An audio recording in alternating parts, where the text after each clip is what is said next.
Bonjour à tous. Si vous posez la question « Que pensez-vous de l'esclavage, de la traite transatlantique, du commerce triangulaire ?» Tout le monde vous répondra, et à raison, que c'était une barbarie, une pratique ignoble d'un autre temps. Mais si vous posez la question « Que pensez-vous de la traite arabo-musulmane, de ces 1400 ans d'esclavage ?»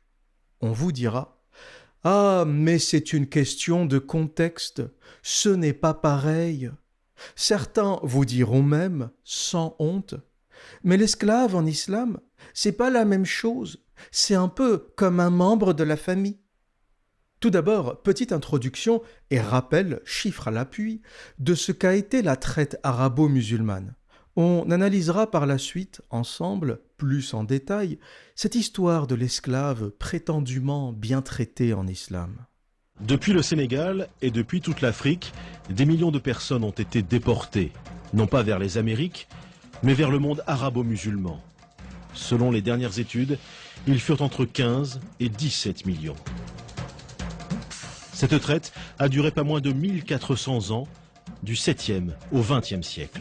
Une traite pourtant réduite à quelques légers pointillés sur la carte de l'UNESCO, alors même que d'éminents historiens travaillent sur cette question.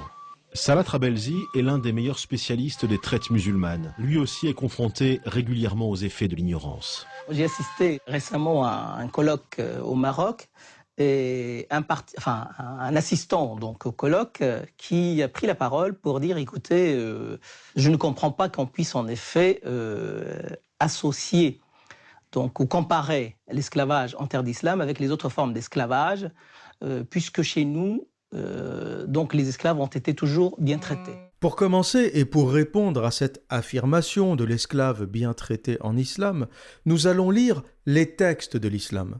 Nous n'allons pas spéculer, nous n'allons pas inventer, nous allons lire les textes, et notamment les hadiths, paroles rapportées du prophète, le meilleur des hommes, l'exemple à suivre. Comme le dit Allah lui-même, Allah, créateur de l'univers, de la voie lactée, du couscous, des pistaches, de la gazouze, ouvrez les guillemets.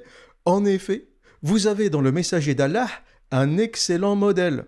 Surat al-Ahzab, verset 21. Les coalisés, verset 21. Et voyons comment se comportait le meilleur des hommes. Voyons ce qu'il faisait. À commencer par le hadith Sunan an-Nasa'i 4050, livre 37, hadith 85. Un hadith de la plus haute authenticité. Saï, authentifié par Darussalam. Pour ceux qui ne le savent pas, c'est une maison d'édition en Arabie Saoudite réputée pour ses traductions, pour la fidélité de ses traductions. C'est une institution. Et voilà ce que nous dit ce hadith authentique rapporté par Al-Sha'abi. Jarir a rapporté que le prophète Mohammed a dit « Si un esclave s'enfuit, aucune de ses prières ne sera acceptée. Et s'il meurt, il mourra en mécréant. Un esclave appartenant à Jarir s'enfuit. Il, Jarir, le rattrapa et il lui trancha la gorge. » Donc un premier hadith de la plus haute authenticité où le prophète de l'islam, Mohammed, déclare qu'un esclave qui s'enfuit mourra mécréant. Et il ajoute, comme pour donner l'exemple, un esclave de Jarir, Jarir c'est un fidèle compagnon du prophète, s'enfuit. Jarir l'a rattrapé et il l'a égorgé. Qu'a dit l'envoyé d'Allah? Qu'a dit Mohammed? A-t-il dénoncé le meurtre gratuit d'un esclave qui s'est sauvé? Pas du tout. Au contraire, il l'a pris comme exemple. Regarde, toi, esclave, si tu te sauves, on t'attrape et on t'égorge. Et vous allez me dire, mais pourquoi, l'observateur, pourquoi le prophète de l'islam défend l'esclavage? Il menace même les esclaves qui voulaient se sauver. Il dit même qu'un esclave qui se sauve ne verra plus ses prières acceptées par Allah. Et ça, même un croyant pourrait commencer à douter. Parce que la prière, c'est pas toi qui décides si elle est acceptée ou pas. Une prière, c'est quelque chose d'intime, même pour les croyants. Je ne suis pas croyant, mais Pour les croyants, la prière, c'est entre toi et ton Créateur. Il n'y a rien de plus intime que la prière. Qui est ce prophète, Mohammed? Qui est-il pour déclarer que ta prière ne sera pas acceptée? Ça ne le regarde pas, ta prière, c'est entre toi et Allah. C'est là où on voit que ce Mohammed ressemble plus à un mafieux voyou, attaqueur de caravanes, qu'à un prophète spirituel. Qui peut oser déclarer que ta prière ne sera pas acceptée? Même les croyants musulmans te diront, effectivement, il y a un problème. La seule entité qui décide si ta prière est acceptée ou pas, c'est Allah, quand tu es un vrai croyant. La seule entité qui accepte ta prière ou la rejette, c'est Allah. Donc là, tu as un prophète qui te dit, toi, esclave, si tu te sauves, aucune prière ne sera acceptée. Et vous allez me dire, mais pourquoi l'observateur? C'est bizarre, ce prophète qui menace les esclaves. Eh bien, la raison est assez simple. Mohammed, le prophète de l'islam, le meilleur des hommes, la lumière des lumières, lui-même vendait et achetait des esclaves. Il faisait du commerce d'esclaves. Voilà pourquoi il défendait l'esclavage. Mohammed Rasulallah, le prophète de l'islam, faisait du commerce d'esclaves. Vous voulez la preuve? Vous voulez d'autres hadiths? Eh bien, en voici un autre. Sahih Muslim 1602, livre 22, hadith 152, rapporté par Jabir, qu'Allah soit satisfait de lui. Un esclave vient prêter allégeance au prophète pour l'égir. Et le prophète ne savait pas qu'il était esclave. Puis, son maître se présenta pour le réclamer. Alors le prophète dit « Vends-le-moi ». Il l'acheta contre 2 esclaves noirs. Ensuite, le prophète ne prit plus jamais l'allégeance de quiconque avant de lui demander « Es-tu esclave ou homme libre ?» Pour ceux qui n'ont pas saisi toute l'histoire, on va la raconter, la vulgariser. T'as un esclave qui est allé chez le prophète pour prêter allégeance. Voilà, prophète, j'ai envie de te suivre, j'ai envie de devenir un de tes suiveurs, peut-être un de tes compagnons. Le prophète l'accepte parce qu'il ne savait pas qu'il était esclave. Ensuite, tu as le maître de cet esclave qui vient voir le prophète et qui lui dit « Ben ça, c'est mon esclave, tu n'as pas le droit de le prendre. » Le prophète lui dit « Attends, on va faire un deal. Je te donne 2 esclaves noirs et toi, tu me laisses cet esclave certainement blanc. » Le prophète de l'islam a fait un échange d'esclaves. 2 noirs contre 1 blanc.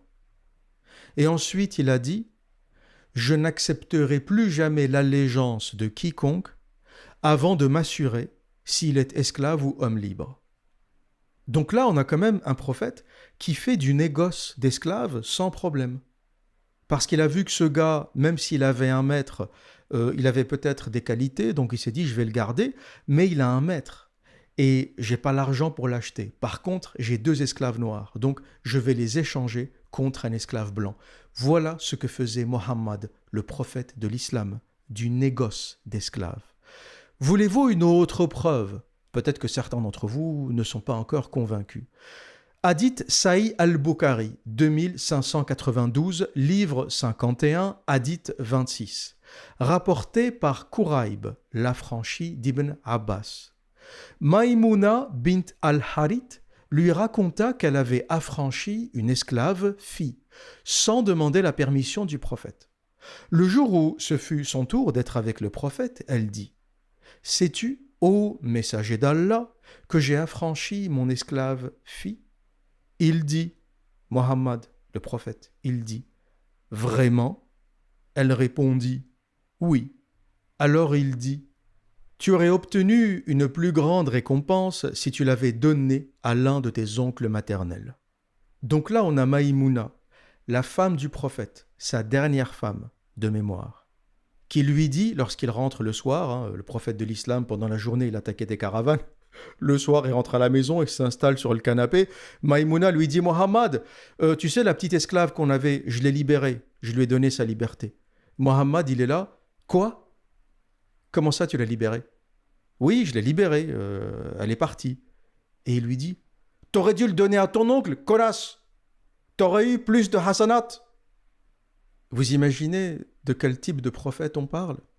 Il n'a pas dit « Oui, très bien, c'est ce qu'il faut faire, t'as libéré une jeune esclave, ainsi soit-il. » Non, non, il s'est fâché.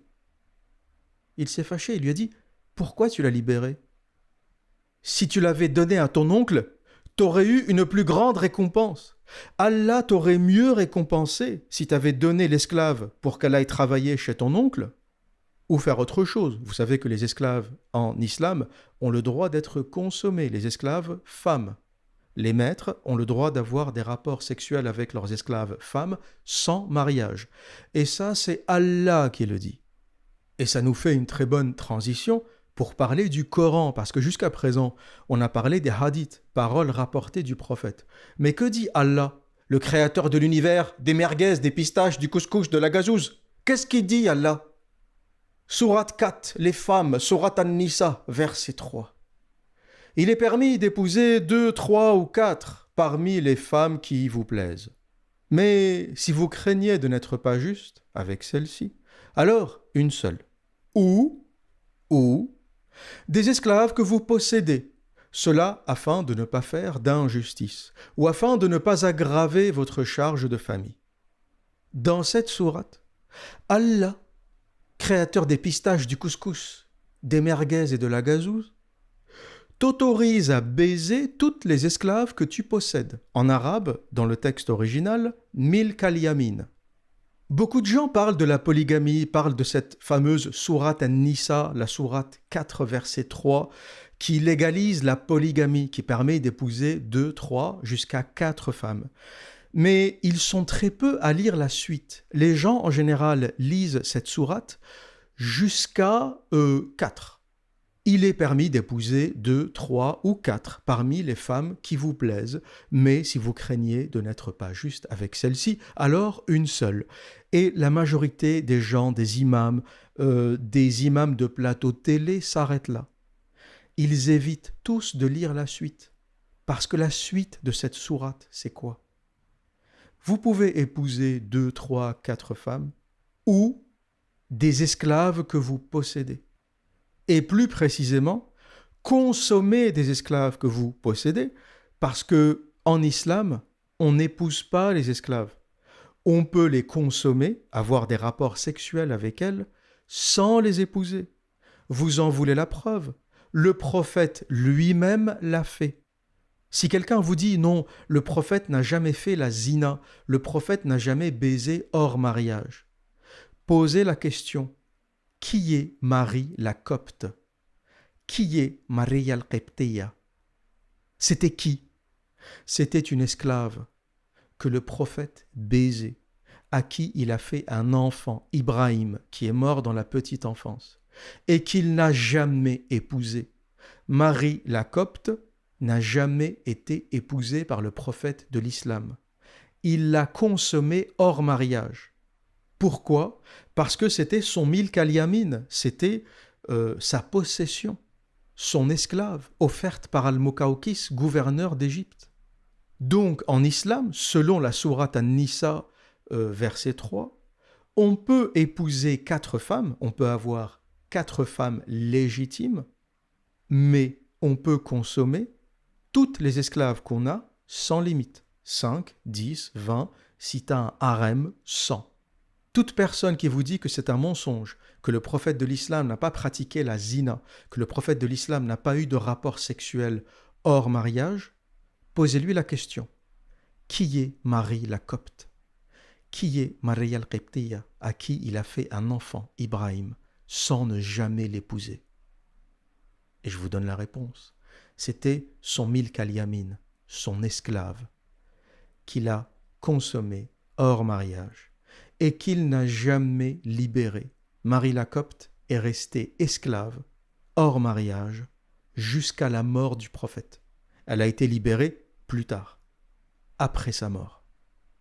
Mohammed Larakaï, braqueur de caravane, n'a jamais épousé Marie la Copte et il ne l'a jamais libérée. Mais vous aurez compris une chose, ceux qui disent en islam un esclave c'est comme un membre de la famille ou comme un salarié sont ou des menteurs, dans le cas des imams, ou des ignorants, dans le cas des musulmans couscous, des musulmans du quotidien, qui ne savent de l'islam que Bismillah, Mashallah, Wallah, Wallah. C'est à peu près ça le niveau. Ils n'ont jamais ouvert un exégèse d'Ibn Kathir. Ils n'ont jamais ouvert un seul volume de l'histoire de Tabari. Ils n'ont jamais lu en détail les hadiths muslims, les hadiths Bukhari, les hadiths An-Nasa'i. C'est ça un musulman couscous. C'est un musulman qui a grandi dans le Wallah, Mashallah, mais qui n'a jamais rien lu de sa vie. Et qui découvre, stupéfait, que son prophète tamponnait une esclave chrétienne sans l'épouser, sur le lit de sa femme. J'en parlais dans l'épisode dédié à Marie la Copte. Je ne vais pas me répéter, mais j'ai fait des épisodes sur l'hyperviolence en islam, un épisode dédié à l'esclavage en islam, un autre épisode où je parlais du viol autorisé des captives en islam. Donc, une fois que vous aurez terminé cet épisode, je vous invite, pour ceux qui ne l'ont pas déjà fait, à aller consulter ma série sur l'islam, plus de 10 épisodes, peut-être 12, entièrement consacrés à cette dinguerie qu'est la religion islamique. Et pour ceux qui continuent à vous sortir l'argument « un esclave en islam, c'est comme un membre de la famille », posez-lui la question depuis quand on égorge un membre de sa famille? Jarir, un compagnon du prophète, a égorgé un esclave qui s'enfuyait. Le prophète lui-même vendait, achetait, échangeait des esclaves. Depuis quand tu vends et t'achètes des membres de ta famille? L'esclave en islam n'est ni un ami, ni un membre de la famille, ni un salarié. C'est une possession. Milk al-yamin, en traduction littérale, ta possession de la main droite, ou la possession de ta main droite. C'est une possession, comme une maison, comme un objet que tu possèdes. Voilà ce qu'est l'esclave en islam. Pour revenir à notre sujet, comment expliquer ce deux poids, deux mesures? D'un côté, une condamnation unanime lorsqu'il s'agit de l'esclavage commis par les Blancs, notamment le commerce triangulaire, la traite transatlantique, et de l'autre, un tortillage de cul permanent lorsqu'il s'agit de la traite arabo-musulmane. Ce ne serait pas la même chose. L'esclavage en islam, c'est gentil. Et en islam, comme on aime Allah, créateur de l'univers et de la baklawa, on n'est pas comme les autres, etc., etc. Alors que la traite transatlantique a duré 4 siècles environ, l'esclavage arabo-musulman a duré 14 siècles. Pendant 1400 ans, sans interruption, l'empire islamique a rasié, volé, violé, castré, châtré, pas uniquement, mais en particulier et massivement, l'Afrique subsaharienne. Je vous passerai l'extrait d'un documentaire sur le sujet qui résume l'ampleur de la traite arabo-musulmane, mais aussi sa barbarie, avec une particularité, la castration. Une opération tellement barbare qu'elle mettait à mort entre 70 et 80% des opérés. Résultat, et comme conséquence, les eunuques étaient parmi les esclaves les plus chers. Pendant plus de 1400 ans, la traite suit quasiment les mêmes chemins. Si la route de l'Atlantique a laissé des traces dans l'histoire, le Sahara, lui, a effacé celle des esclaves. 7 millions de personnes y auraient transité sous la conduite de négriers appelés des galabes, des bouviers. On ne distingue pas les esclaves des troupeaux d'animaux. Seuls ceux qui étaient en très bonne santé pouvaient arriver au terme de la caravane. 20 à 30% des captifs succombent. Une mortalité qui approche celle de la traite atlantique. Les survivants arrivent vers les marchés aux esclaves du Caire, de Bagdad, d'Istanbul, de la Mecque ou de Tombouctou. Là, une partie d'entre eux subit une terrible opération, la castration.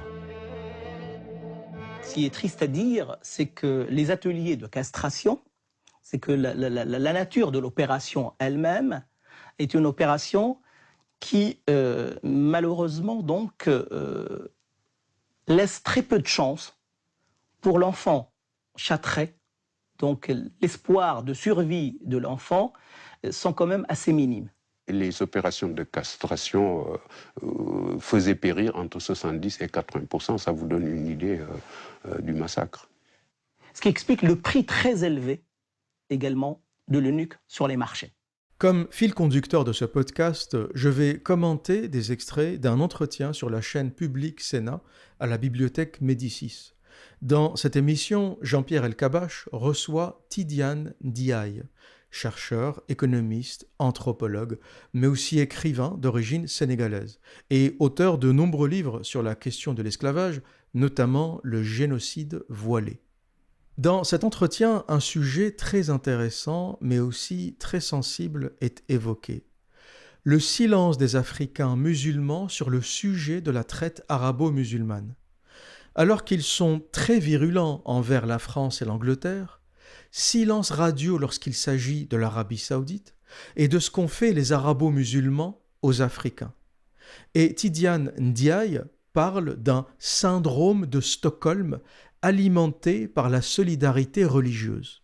C'est presque un scandale de dire les arabo-musulmans ont tué plus que les occidentaux. Les deux doivent être condamnés définitivement. C'est la réalité, parce que je veux bien qu'on parle de commémoration, mais on braque toujours les projecteurs sur la traite transatlantique, alors que la traite négrière arabo-musulmane a été la plus longue de calamités dans l'histoire de l'humanité, puisqu'elle a duré plus de 13 siècles sans interruption. Elle a opéré une ponction humaine qui est largement mais supérieure. ça, on ne le dit pas. Longtemps, c'était un scandale de le dire. Oui. Là, Jean-Pierre, vous faites de la provocation. Oui, c'est aussi mon rôle. Mais ce qui est intéressant à travers vous et en même temps votre livre qui a fait des petits, on voit que les intellectuels africains commencent à se libérer de ce que vous avez appelé, ce qu'il a appelé le syndrome de Stockholm. Ils sont presque timides devant leur bourreau. Maintenant, ils ouvrent la parole et on espère qu'ils vont presque gueuler. Mais vous vous rendez compte que ça crée presque un scandale de montrer le calvaire des Noirs par des Noirs et par les Arabes. C'est toujours cette histoire de solidarité religieuse. L'Afrique compte aujourd'hui entre 400 et 500 millions de musulmans. On dirait que les descendants des victimes n'ont pas envie d'accuser les descendants des bourreaux. Pourquoi vous le faites, et tout ce beau monde s'arrange sur le dos de l'Occident. Dans cet entretien, Tidiane Ndiaye nous dit « L'Afrique compte entre 400 et 500 millions de musulmans qui ont peur de s'attaquer à l'esclavage arabo-musulman. » Et il ajoute quelque chose d'intéressant. Tout ce beau monde s'arrange sur le dos de l'Occident. Afrique subsaharienne, Afrique du Nord, Maghreb se victimisent constamment en pointant du doigt un unique bourreau, l'Occident tyrannique, en oubliant un autre bourreau, l'Empire arabo-musulman, qui les a humiliés, volés, violé leurs femmes, détruit leur culture pendant 1400 ans. Que reste-t-il des Berbères d'Afrique du Nord? Quasiment tous arabisés, islamisés, déracinés. Que reste-t-il du royaume du Ghana et de sa civilisation, le plus grand empire subsaharien, entièrement rasé par les arabo-musulmans? Alors justement, comment ils procédaient, ces chasseurs d'hommes? Quelles étaient leurs techniques de chasse? Qu'est-ce qu'ils faisaient? Racontez. Il faut savoir que, par exemple, l'une des civilisations africaines qui a été détruite par les arabo-musulmans, c'est l'Empire de Ghana. La première incursion en grand des troupes arabes, ça a été le saccage de Kumbi-Salé, la capitale de l'Empire de Ghana. Donc, pour la première fois, ils ont pénétré presque jusqu'à l'intérieur. Et par la suite, ils sont revenus avec de l'or, c'est sûr, ce qui les intéressait, mais avec beaucoup d'esclaves. C'est ainsi que la traite en grand a pu être organisée parce qu'ils connaissaient avec leurs auxiliaires, c'est-à-dire les Maghrébins, qui ne sont pas des Arabes. En fait, beaucoup sont des Berbères. Mais la traite arabe a eu comme, si vous voulez, collaborateurs, des complices du nord de l'Afrique, mais de l'intérieur de l'Afrique aussi. Oui, alors il y a des massacres dans les villages. Ensuite, ils enchaînaient les survivants. Ils faisaient des caravanes. Ils leur faisaient traverser tout le désert. Et vous citez des auteurs et des explorateurs occidentaux qui disaient on voit la trace à travers avec des cadavres les cadavres, le sable a recouvert aujourd'hui, oui. D'où l'impossibilité de réclamer, de parler de réparation, etc. Donc j'ai dû aller chercher des sources un peu plus loin pour pouvoir en parler. Et la raison de ce silence des élites africaines, vous la connaissez. L'autorité religieuse islamique. Parce que dénoncer la traite arabo-musulmane, c'est dénoncer Allah et son prophète. C'est dénoncer Allah et son prophète braqueur de caravanes, le bandit de la Mecque, la racaille criminelle. Chez les élites africaines elles-mêmes, dont beaucoup sont musulmanes, le sentiment d'une solidarité avec le monde arabe l'emporte sur l'exigence d'un travail de mémoire. On a l'impression que le grand mal pouvait venir de l'Occident, mais ne pouvait pas venir des voisins musulmans du Nord. Aujourd'hui, les pays d'Afrique du Nord et beaucoup d'autres, du moins, et du Proche-Orient, sont devenus très amis avec les pays africains. Alors tout ce beau monde s'arrange sur le dos de l'Occident, mais on a décidé de ne pas rouvrir cette page douloureuse. Voilà pourquoi les 500 millions de musulmans en Afrique se taisent. Ils sont terrifiés par l'autorité de l'islam, et notamment l'islam sunnite, qui est l'islam majoritaire dans le monde, plus de 90% des musulmans. Au tout début de cet entretien à la bibliothèque Médicis, on a un rappel important. L'esclavage fait partie de l'histoire de l'humanité. Ni les Européens, ni les Arabes n'ont le monopole de cette pratique. Les Égyptiens, les Grecs, les Romains l'ont pratiqué sans distinction. Mais les Arabes, ou les Arabo-musulmans, sont les premiers à l'avoir développé à l'échelle industrielle. Je rappelle que la traite arabo-musulmane, c'est 17 millions de déportés. Retenez bien ce chiffre. 17 millions de déportés. Et c'est aussi la première à s'être rabattue sur l'Afrique. Et ça, c'était une nouveauté. Les Romains, par exemple, pratiquaient l'esclavage, mais indépendamment de la race. La majorité des esclaves romains étaient blancs, d'origine gauloise, germaine, grecque, ibère, etc. Et être esclave sous l'Empire romain, c'était plus une question de statut social qu'une question raciale. Quand tu étais esclave, ça ne voulait pas dire que tu appartenais à une race inférieure. Ça voulait simplement dire que tu étais en bas de l'échelle sociale. Tu pouvais être gaulois et esclave.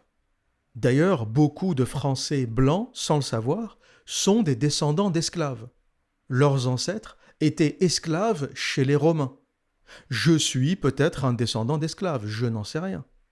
Personne ne peut remonter son arbre généalogique suffisamment pour savoir si son ancêtre travaillait pour une famille romaine, mais il y a une grande possibilité que moi, vous qui m'écoutez, soyons descendants d'esclaves. Mais la particularité des arabo-musulmans, c'est que, contrairement aux Romains, ils se sont massivement rabattus sur l'Afrique pour se fournir. Et Tidiane Diaye nous explique pourquoi. Je vous laisse écouter l'extrait et on le commente juste après. L'esclavage est une tare d'abord de tous les temps et de tous les lieux. Ça, vous le montrez bien. Hein. D'abord, c'était chez les Grecs, les Égyptiens. Quand j'ai commencé à m'intéresser à cette triste page de l'histoire, comme vous le dites, j'ai voulu planter le décor pour expliquer d'abord que c'est après avoir publié 3 ouvrages sur la traite transatlantique que je me suis intéressé à la traite négrière arabo-musulmane. Non sans rappeler que l'exploitation de l'homme par l'homme, la domination de l'homme par l'homme est l'une des caractéristiques fondamentales de l'histoire de l'humanité. Il se trouve que l'esclavage est tout simplement l'un des aspects les plus marquants. Chez les Grecs, par exemple, grâce à Théophraste, nous savons qu'à Athènes, il était pratiquement déshonorant de ne pas posséder d'esclaves parmi ses serviteurs. Les Romains l'ont pratiqué aussi en grand. Il y aura jusqu'à 3 millions d'esclaves à Rome. En Italie, et vous rappelez que l'esclavage fut béni et légalisé par Saint Paul, Saint Augustin et par Aristote. Ce qui explique qu'il y aura jusqu'à 3 millions d'esclaves en Italie, soit 30% de la population. Mais dans une période plus récente, les Slaves, c'est-à-dire ce nom que les Arabes donnaient aux esclaves blancs, d'où est venu le mot esclave, d'ailleurs, slave. Ils étaient très nombreux sur les marchés jusqu'à la prise de Constantinople par les Turcs. Ça a duré, ils ont toute l'époque carolingienne. sous les monarques saxons Henri Loiseleur et Othon Ier. Parce que ce sont les Marseillais, les Vénitiens qui allaient les raser dans les régions d'Europe centrale et d'Europe de l'Est pour aller les vendre aux Arabes. Donc c'est pas Attendez, vous allez voir la progression. La progression.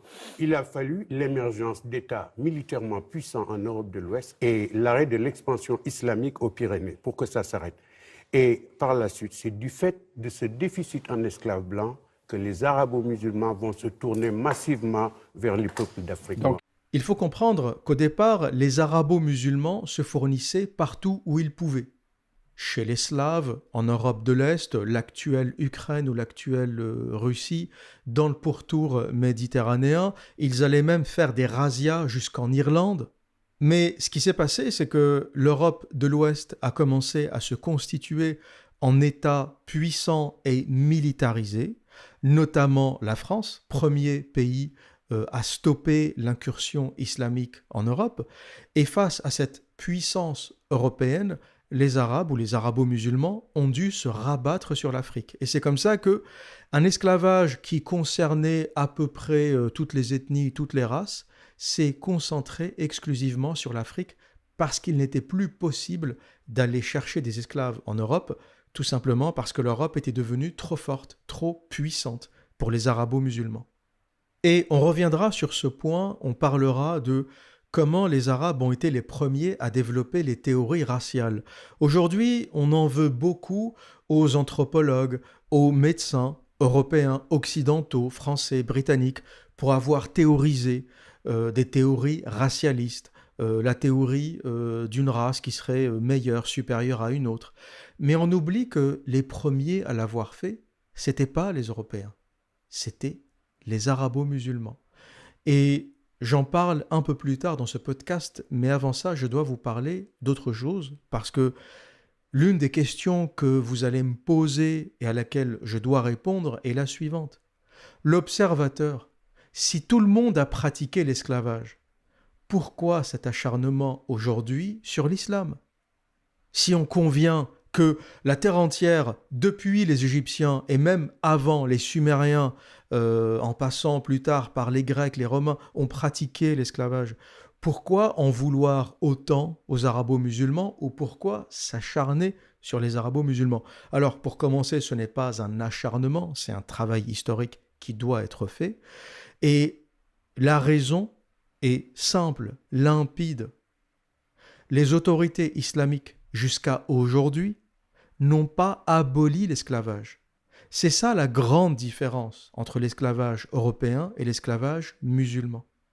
Les Européens ont aboli l'esclavage officiellement, avec des textes. La pratique de l'esclavage est punie par des peines lourdes.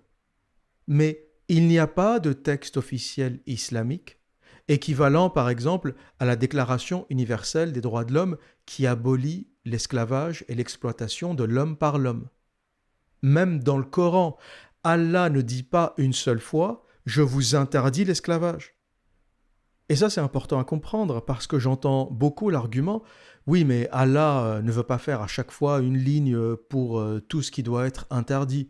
Il laisse aux gens l'espace pour réfléchir, méditer sur la question, aménager leur vie comme ils veulent. » Mais si c'est ça l'argument de la défense, pourquoi Allah a interdit le porc ? Il a interdit la viande de porc de manière claire et catégorique. Pourquoi Allah a interdit l'alcool ? Pourquoi Allah a interdit la zina, le sexe hors mariage ? Ça veut dire que Allah sait interdire. S'il a interdit tout ça, il a fait des lignes pour interdire des absurdités, des bêtises.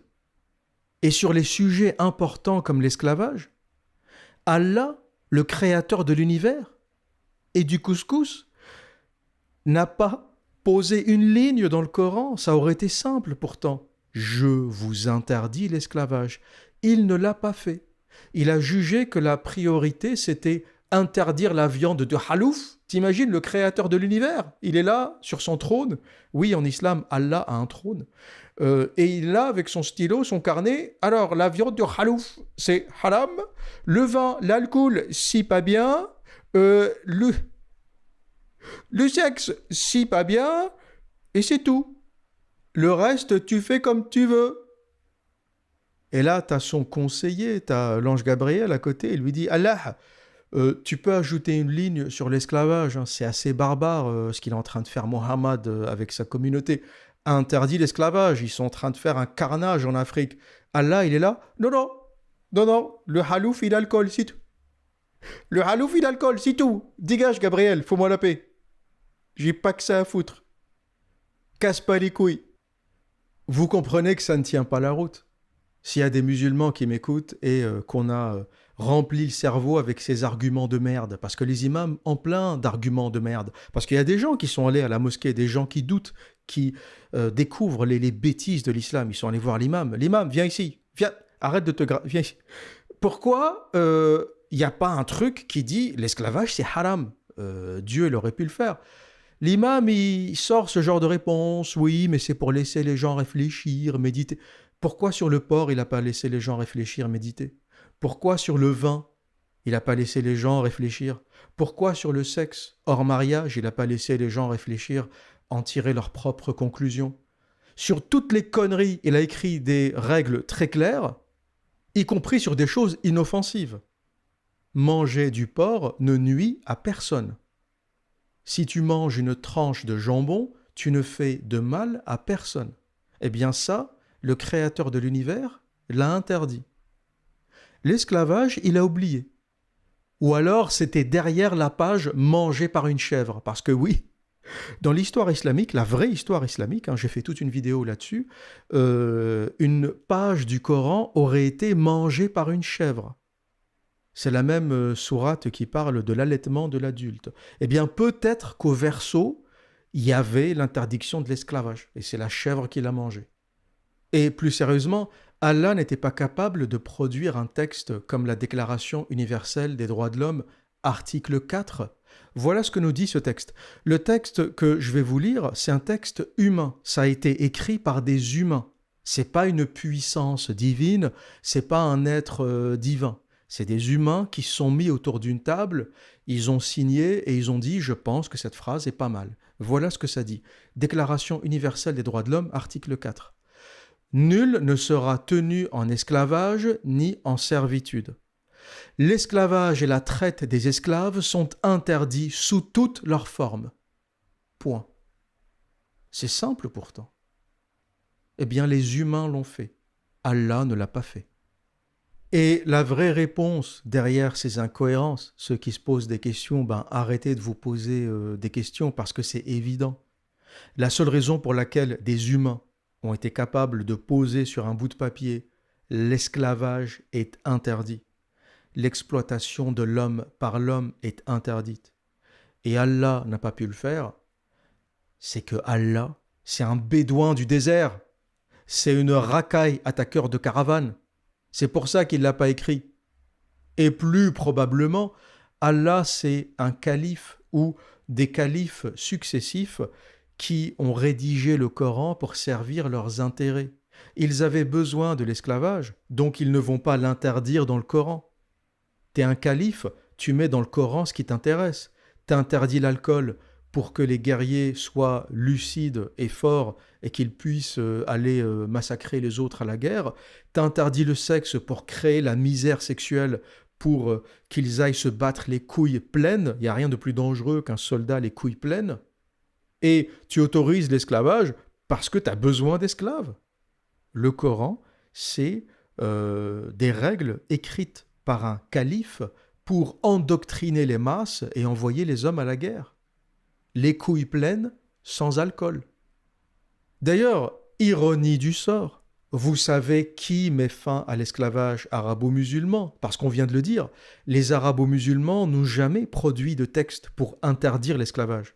Ni les Saoudiens, ni les Qataris, ça n'existe pas ça chez eux. Jusqu'à aujourd'hui, l'esclavage en islam est autorisé. Il n'y a pas de texte d'une autorité islamique ou de consensus qui dit l'esclavage est interdit. Vous savez qui a interdit l'esclavage? C'est ironique, hein? Mais ce qui a mis fin à l'esclavage arabo-musulman, c'est les colonisations françaises et britanniques. Alors, et vous écrivez que c'est la colonisation des Européens qui a vraiment mis fin à la traite arabo-musulmane. Ça, c'est encore un paradoxe qui doit valoir des cris scandaleux. Non, c'est-à-dire que de manière empirique, on ne peut pas véritablement juger la colonisation, toute l'époque de la colonisation, par rapport à un ou deux événements ou des événements isolés. En revanche, cet événement-là, isolé, est très important. C'est bien la colonisation européenne, anglaise et française, plus française qu'anglaise, puisque en France, ils ont joué le jeu. Il y a eu même des villages de liberté qui étaient créés par le colonel Archinard. Alors que de l'autre côté, les Anglais laissaient passer les bouts, parce qu'ils avaient peur de se fâcher avec les Arabes qui auraient pu leur couper la route des Indes. Aussi paradoxal et improbable que cela puisse paraître, c'est la colonisation française et britannique qui a mis fin à la traite arabo-musulmane. Jusqu'à la fin du XIXe siècle et début du XXe siècle, les Britanniques découvrent et prennent des photos des esclaves enchaînés dans des pays musulmans. Et ça, c'est la grande différence avec la traite transatlantique. L'esclavage était pratiqué par les musulmans jusqu'au début du XXe siècle. On a donc des clichés photographiques, des films, des vidéos qui montrent l'esclavage comme on ne l'a jamais vu. On a des preuves à charge. Comme l'esclavage arabo-musulman a été très tardif, même jusqu'en 1962 en Arabie Saoudite, on a des preuves à charge d'une violence inouïe. D'ailleurs, sur les extraits du documentaire que je vais vous passer, si vous êtes sensible, je vous conseille de zapper ce passage. Vous êtes prévenus. Malgré sa cruauté, la traite orientale a duré jusqu'au début du XXe siècle, sans être remise en cause. On passe alors des dessins à la photographie. En 1880, des voyageurs anglais découvrent et photographient ces bateaux chargés d'esclaves. Ces photos prises à la fin du XIXe siècle donnent une idée d'une pratique ancestrale.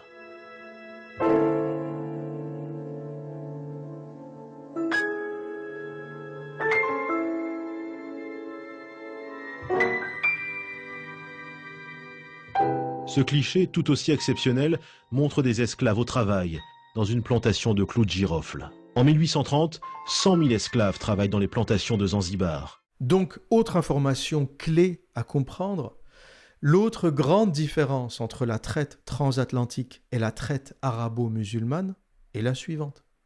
Les Arabes n'ont jamais aboli l'esclavage. La France a officiellement aboli l'esclavage en 1848. Seconde abolition après celle de 1794 annulée par Napoléon. L'Angleterre a officiellement aboli l'esclavage en 1833, Slavery Abolition Act, appliqué en 1834. Les États-Unis l'ont officiellement aboli en 1865, 13e amendement de la Constitution.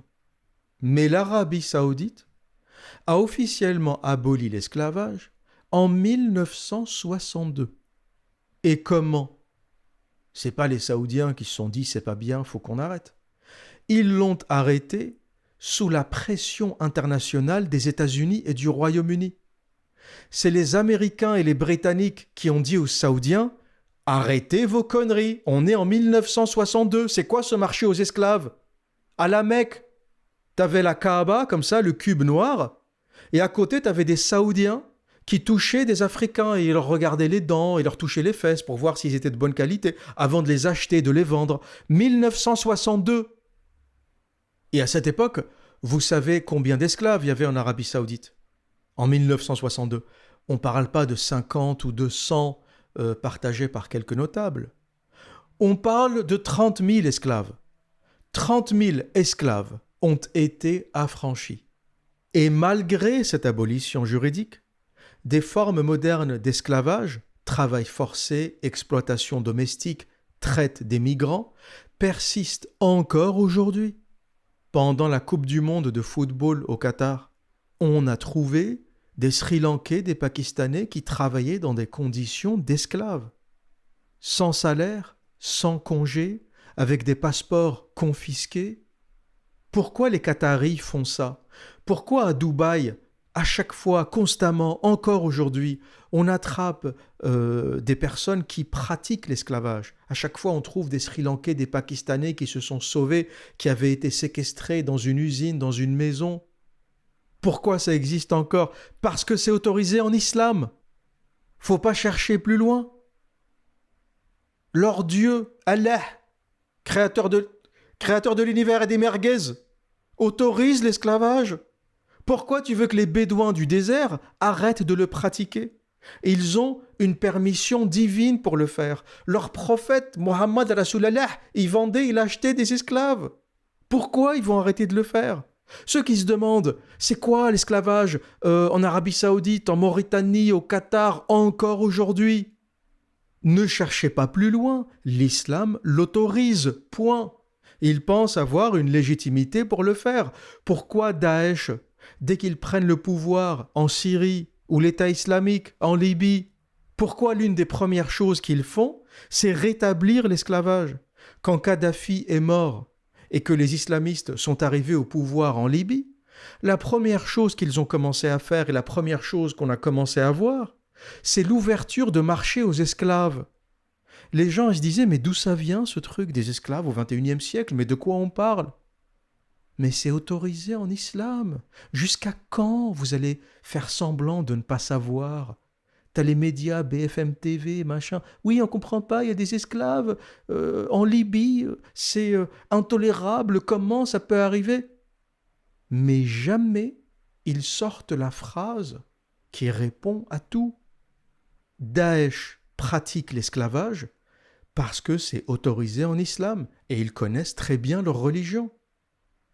L'État islamique, pareil. Les gens disent Daesh, l'État islamique, c'est des extrémistes. C'est pas des extrémistes au sens islamique.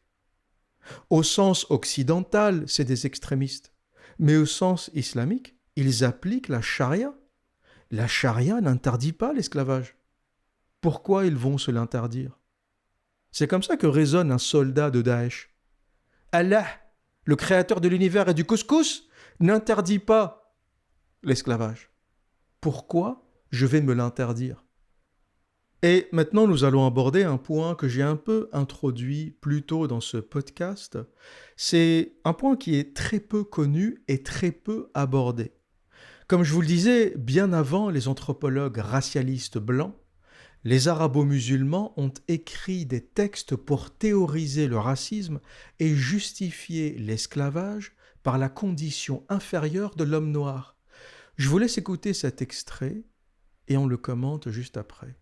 À mesure que le continent noir devient le principal réservoir d'esclaves, se développe un racisme qui justifie l'esclavage, comme dans la traite atlantique en somme.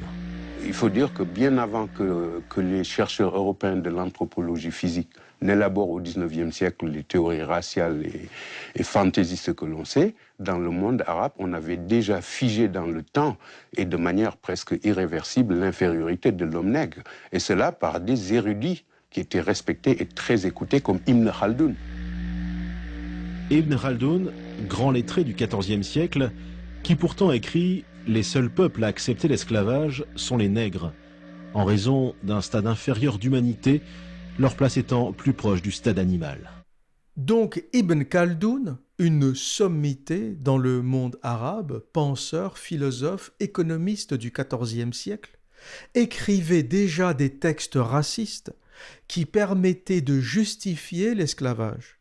Une espèce de propagande pour rendre l'esclavage acceptable et déshumaniser l'homme noir. Selon Ibn Khaldoun, l'homme noir est à un stade inférieur d'humanité, et donc on peut le rendre esclave. Et ça, c'est toujours une étape importante lorsqu'on veut commettre des crimes. Parce que l'humain a de l'empathie. C'est très difficile pour lui de faire du mal à l'autre, sauf si tu es un psychopathe, mais ça c'est autre chose. Un humain normalement constitué ressent de l'empathie pour l'autre. Et donc, la propagande consiste à déshumaniser l'autre, à faire passer l'autre pour un sous-homme, presque même pour un animal. Et une fois que tu considères que l'autre n'est pas un humain, c'est une espèce de race inférieure, de classe inférieure, quelque chose qui n'est pas vraiment comme toi, l'atroce devient possible. Ce que tu ne pouvais pas faire avant, tu le feras. Une fois qu'on t'a mis dans la tête la propagande de la race inférieure, de la race qu'on peut dominer, une fois qu'on t'a mis tout ça dans la tête, t'as plus d'empathie. Et toutes les atrocités deviennent possibles.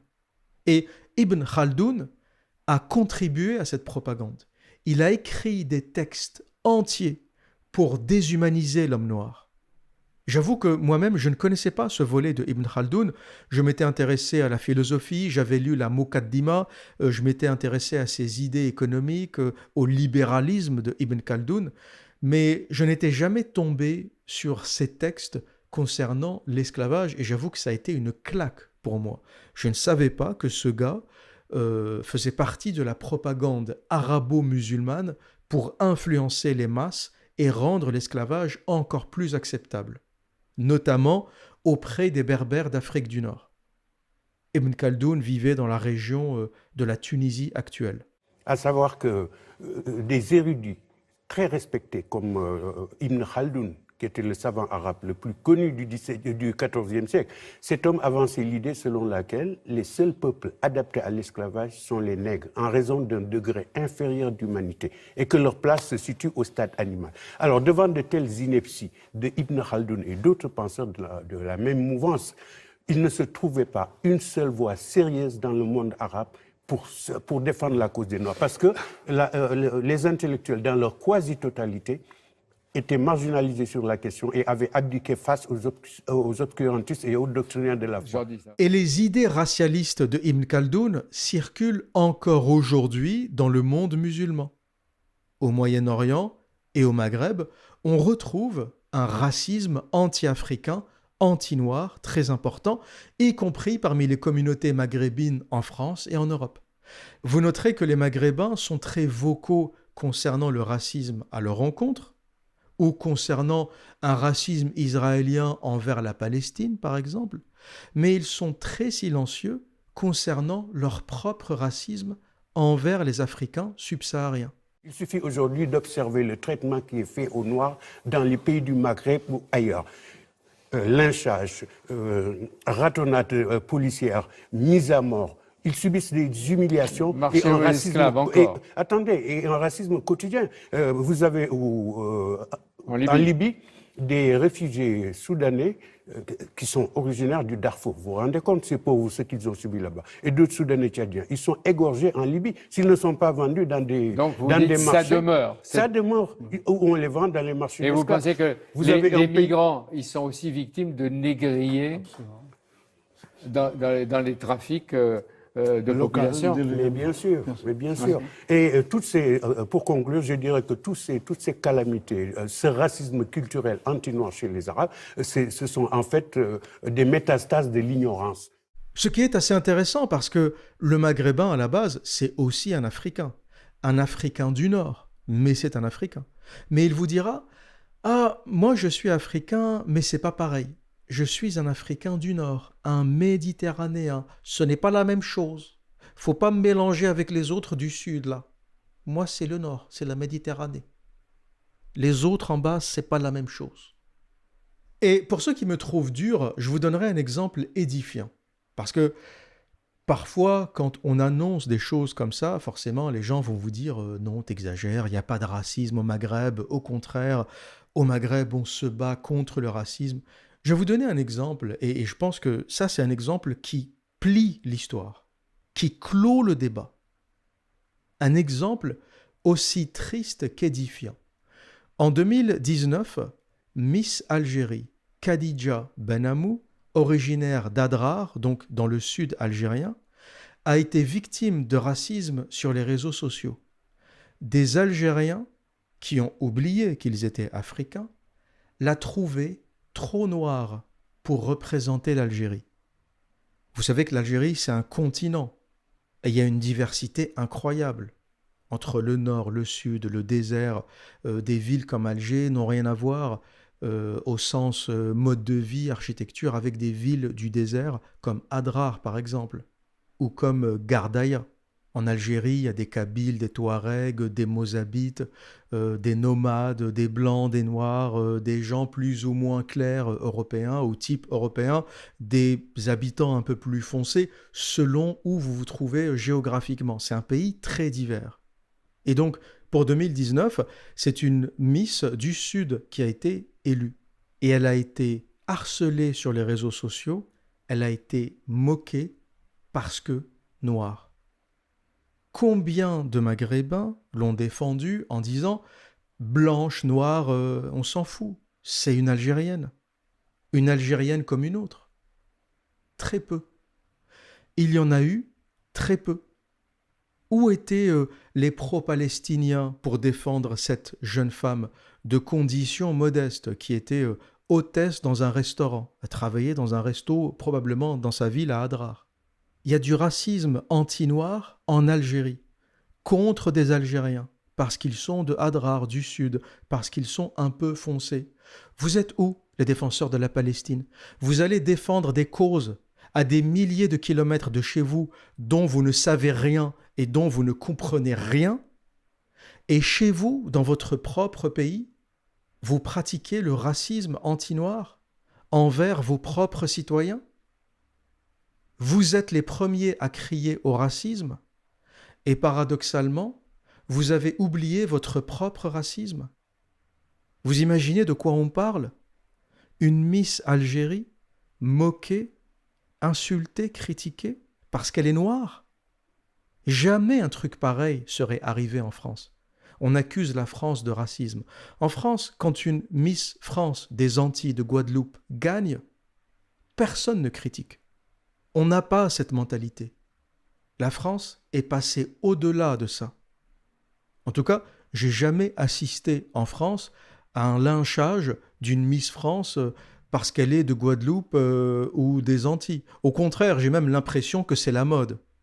Parce qu'elles sont métissées, parce qu'elles sont fines, parce qu'elles sont belles, on a assez régulièrement des Miss qui viennent des Outre-mer, qui gagnent le concours Miss France. C'est même pas un sujet en France.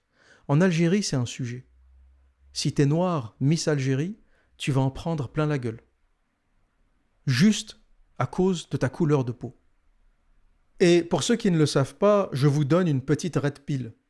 Le Maghreb est plus raciste que l'Europe. Le monde arabo-musulman est la région ou l'une des régions les plus racistes sur Terre. Je ne dirais pas la plus raciste, peut-être que l'Afrique du Sud est un poil au-dessus. Je pense que il est difficile de trouver pire que l'apartheid en Afrique du Sud. On va dire que ça, c'est vraiment une particularité. Mais hors cette exception, je considère que le monde musulman est l'un des endroits où le racisme est encore pratiqué à une large échelle. Il suffit aujourd'hui d'observer le traitement qui est fait aux Noirs dans les pays du Maghreb ou ailleurs. Lynchage, ratonnade policière, mise à mort. Ils subissent des humiliations et un racisme encore. Et un racisme quotidien. Vous avez en Libye des réfugiés soudanais qui sont originaires du Darfour. Vous vous rendez compte, c'est pauvres ce qu'ils ont subi là-bas. Et d'autres Soudanais tchadiens. Ils sont égorgés en Libye. Quand un bateau de migrants arrive en Espagne, et là je vous donne un exemple, lorsqu'un bateau de migrants africains débarque en Espagne sur une côte, les passagers sont soignés, hébergés, nourris. Quand un migrant est attrapé dans le désert algérien, on lui fait quoi? Quand un Tchadien, un Malien passe la frontière pour espérer aller plus au nord et ensuite immigrer en Europe, que lui fait l'armée algérienne? Elle le rejette dans le désert.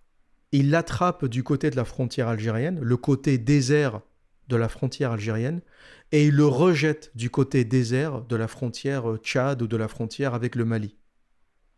Il le rejette dans le désert, sans eau, sans nourriture, démerde-toi. Et tout se passe dans l'indifférence la plus totale. En Europe, lorsqu'on a des bateaux qui arrivent, ça passe aux infos. Ça fait du bruit, on en parle. En Algérie, quand tu as des caravanes de migrants qui essayent de passer, l'armée les attrape, les jette dans le désert. Personne n'en parle. Ils crèvent, point. Qui est plus humaniste? Qui est plus raciste? Et les pays musulmans ne veulent pas entendre parler de l'esclavage qui se déroule encore aujourd'hui, comme on le disait en Arabie Saoudite, en Libye, en Mauritanie et même à Dubaï et au Qatar. Ni devoir de mémoire, ni travail historique, ni réparation, rien, walou. L'Occident est le seul à avoir fait ce travail. France, Angleterre, États-Unis. On a des documentaires sur la traite transatlantique. On a des films, on a des émissions entières. On a fait des lois pour ne plus que ça se reproduise. L'Occident a fait son mea culpa sur cette page de son histoire. Si tu poses la question à un Américain, est-ce que l'esclavage c'était de la merde? Il va dire oui, évidemment. Si tu poses la question à un Anglais, il va dire oui, évidemment. On a même payé des dédommagements, des millions de livres sterling payés à des pays africains en dédommagement à la colonisation, à des crimes qui se sont passés par le passé. Alors, tout l'argent du monde ne dédommagera jamais des crimes qui ont été commis, mais il y a au moins un geste. La France, pareil. L'Occident a fait son mea culpa. L'Occident a dit, entre guillemets, oui, on a merdé. Mais qu'est-ce que vous voulez qu'on fasse? C'est le passé. Oui, on a merdé. Le monde arabo-musulman n'a jamais fait son mea culpa. Vous avez déjà entendu l'Arabie Saoudite dire pardon pour l'esclavage? Vous avez déjà entendu le Qatar, les Émirats Arabes Unis dire on est désolé, on a pratiqué cette barbarie et on est désolé? Au contraire, il y a des savants saoudiens, des imams, des petits merdeux, qui véhiculent encore la parole d'Allah et de son prophète, qui nous parlent de ces esclaves, des prouesses du braqueur de caravane.